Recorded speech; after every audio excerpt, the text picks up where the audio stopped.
bring y'all a tutorial on how I dye my hair. My hair is naturally an ashy brown color.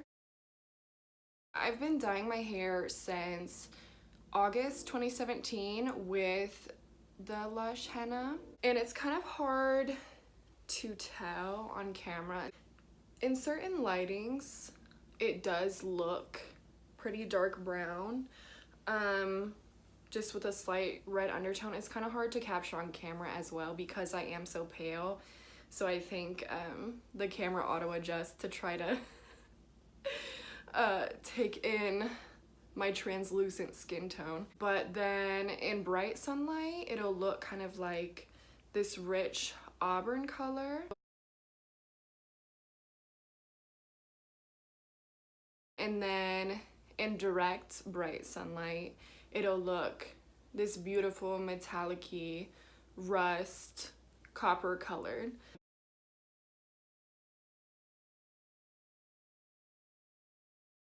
I absolutely love this hair color, and this LUSH Henna is vegan and cruelty free.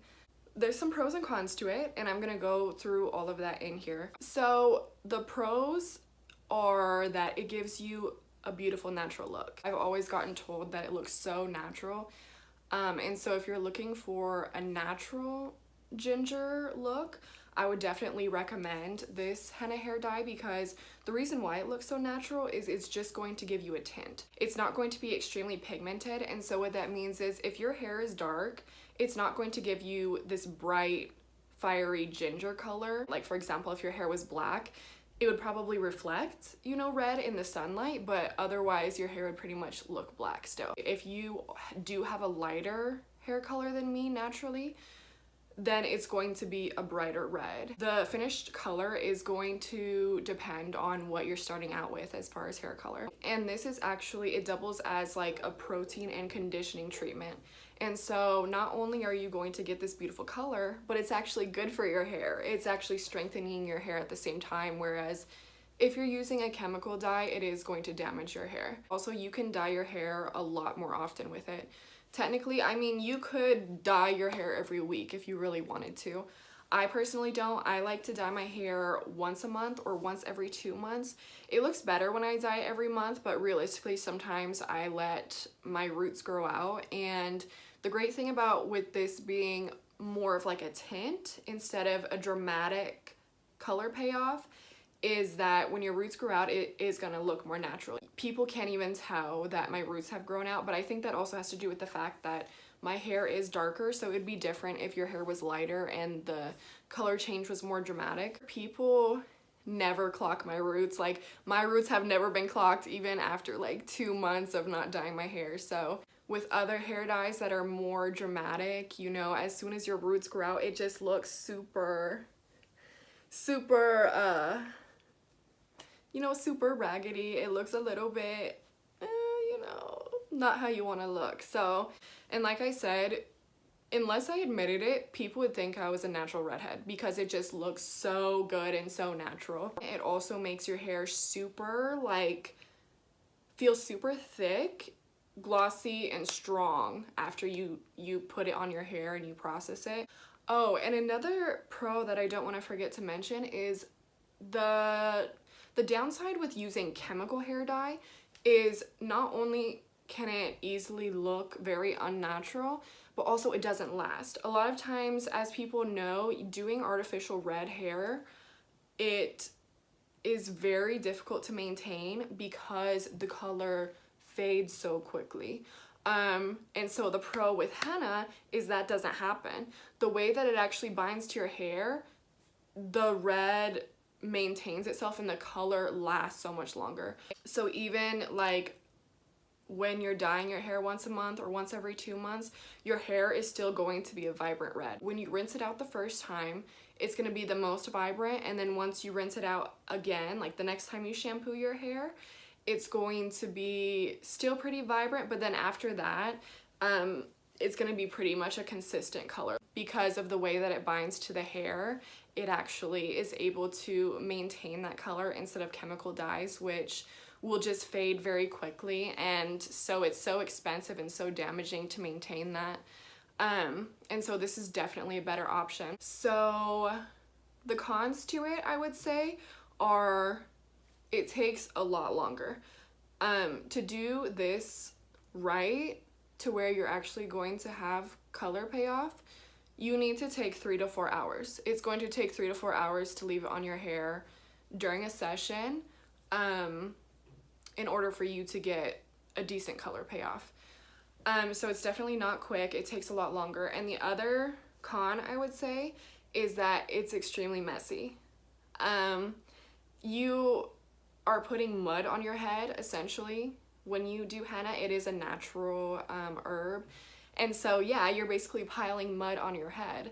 And when you cover it and it's heated, it is going to drip down. It's going to get all over, pretty much, if you don't, like, kind of clean it up. But, and also when you're applying it, I prefer to apply it in the shower because it's just an easier cleanup. You need to make sure that you have a setup to where you are not going to get it on things that are going to stain, because it will stain if you leave it on. But yeah, that's why I prefer to do it in the shower, because it gets so messy and so it's just an easier cleanup. But yeah, overall, even with those cons, personally, I still think it's worth it. The consistency that I like to do for my hair typically is more liquidy than they recommend on the packaging.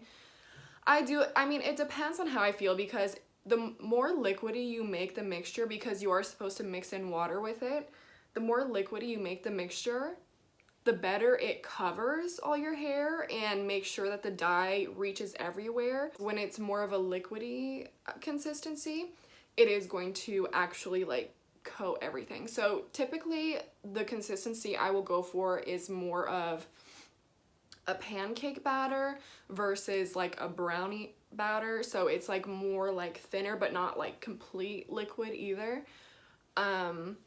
And that's what I find covers the best. In this tutorial that I'm going to show you guys that I filmed the last time that I dyed my roots and refreshed my red is gonna show more of like the brownie batter consistency, which I will do sometimes, but it's mainly because the downside to making it thinner, even though it covers better, it's more messy. So when you're covering your head with it, there's just sometimes when I don't want to deal with it. I don't want to deal with it dripping all down my face and my neck, and I'm just over it. So I usually trade off. It depends on how I'm feeling, whether I do a thinner or thicker consistency.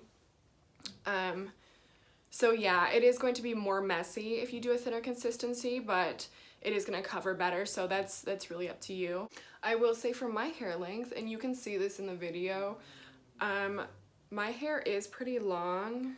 As you can see, my hair goes down to about like probably 3 or 4 inches past tailbone length, so it's like halfway down my butt.